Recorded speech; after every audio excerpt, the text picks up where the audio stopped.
இந்த அமாவாசை என்பது ரொம்ப முக்கியமான ஒரு நாளாக எல்லாரும் கடைபிடிக்கிறோம். அமாவாசை தினம் அன்று நம்மளுடைய முன்னோர்கள் நம்ம வீடுகளுக்கு வருவார்கள். ஏன்னா குறிப்பா அந்த நாள்ல மாமிசம் சாப்பிடக்கூடாது, புலால் சாப்பிடக்கூடாது. துஷ்ட சக்தியினுடைய ஆதிக்கங்கள் உருவாக ஆரம்பிக்குது. ஒரு கெட்ட சக்தி இருக்கு அப்படின்னா அதை அழிக்கிறதுக்கு ஒரு நல்ல சக்தியும் இறைவன் நம்மளுக்கு இருக்கிறார் அப்படிங்கிறத நம்ம மறக்க வேண்டாம்.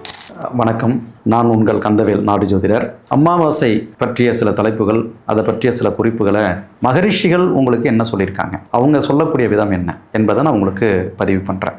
சூரியனும் சந்திரனும் ஒன்றாக இணையக்கூடிய நாள் அமாவாசை தினம் அப்படின்னு சொல்லுவோம். இந்த அமாவாசை என்பது ரொம்ப முக்கியமான ஒரு நாளாக எல்லாரும் கடைபிடிக்கிறோம். அமாவாசை தினம் அன்று நம்மளை விட்டு பிரிந்த நம்மளுடைய முன்னோர்களுக்கு தர்ப்பணம் அப்படின்னு சொல்லுவோம், திதி அப்படின்னு சொல்லுவார்கள். அன்றைய தினம் அமாவாசை தினம் அன்று நம்மளுடைய முன்னோர்கள் நம்ம வீடுகளுக்கு வருவார்கள். அப்படி வரக்கூடிய அந்த ஆத்மாக்களுக்கு நம்ம வீடுகளில் அவங்களுக்கு பிடித்தமாறான உணவுகளெல்லாம் செய்து படைத்து காக்கைக்கு வைப்பது வழக்கம். இது ரொம்ப முக்கியமான ஒரு பதிவாக நான் உங்கள்கிட்ட சொல்றது. எல்லாருமே அன்னைக்கு வீடுகளில் முன்னோர்களுக்கு செய்ய வேண்டிய கடமைகளை செய்யுங்க. அமாவாசையில பொதுவாக நம்ம செய்ய வேண்டிய திதி தர்ப்பணம் போன்ற காரியங்களை தவறக்கூடியவர்களுக்கு, ஏன்னா குறிப்பா அந்த நாள்ல மாமிசம் சாப்பிடக்கூடாது, புலால் சாப்பிடக்கூடாது. நம்மளால செய்ய தர்ப்பணங்கள் கொடுக்க முடியாத பட்சத்துல அவங்கள நினைத்து அன்னைக்கு ஒரு டம்ளர் தண்ணி வச்சாலும் கூட அந்த ஆத்மா ஏத்துக்கும். இல்ல ஏதாவது சிவாலயங்கள் சென்று அங்க சிவ பூஜை செய்வது, பசுகளுக்கு பச்சரிசி அகத்திக்கீரை தானம் கொடுக்கறது,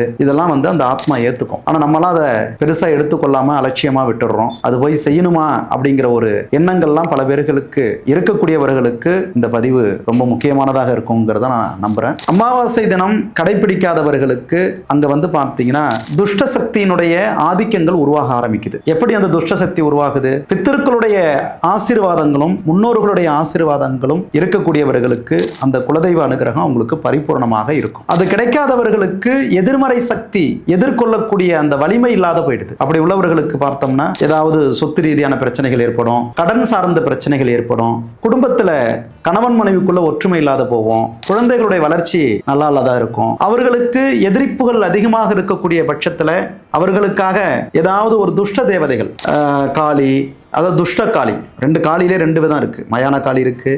இது போன்ற அந்த துஷ்ட தேவதைகளை வச்சு அவர்களுக்காக ஏதாவது ஒரு ஏவல் சூனியம் இது போல ஒரு கெட்ட சக்திகளையும் கெட்ட ஏஞ்சல்களையும் ஏவி விடும் பொழுது அது அவங்களுக்கு பலிதமாகும். அதனுடைய பாதிப்புகள், அதனுடைய தாக்கங்கள் உங்களுக்கு உருவாகும் என்பதை யாரும் மறக்க வேண்டாம்.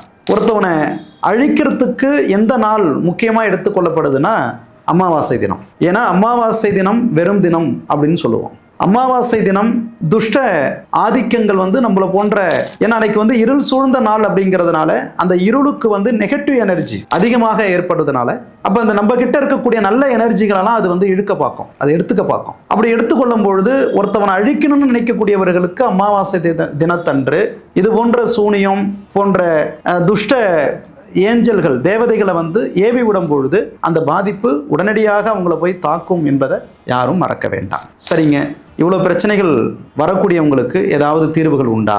அவர்கள் அதிலிருந்து காப்பாற்றி கொள்ள முடியுமா அப்படின்னா கட்டாயம் அதற்கும் பதில் மகரிஷி சொல்லியிருக்கிறார். எப்படி இருள் இருக்கிற இடத்துக்கு ஆப்போசிட் வெளிச்சம் இருக்குதோ, இரவுன்னு வரும்பொழுது பகல் எப்படி இருக்கிறதோ, ஒரு கெட்ட சக்தி இருக்கு அப்படின்னா அதை அழிக்கிறதுக்கு ஒரு நல்ல சக்தியும் இறைவன் நம்மளுக்கு இறைவனாக இருக்கிறார் அப்படிங்கிறத நம்ம மறக்க வேண்டாம். நண்பர்களே, மேலும் எதை பற்றி நீங்கள் விரிவாக தெரிஞ்சுக்க நினைக்கிறீங்க, என்னெல்லாம் உங்களுடைய சந்தேகங்கள் இருக்கு என்பதை கீழே உங்களுடைய அந்த கமெண்ட் அப்படின்னு சொல்லக்கூடிய இடத்துல பதிவு செய்யுங்க.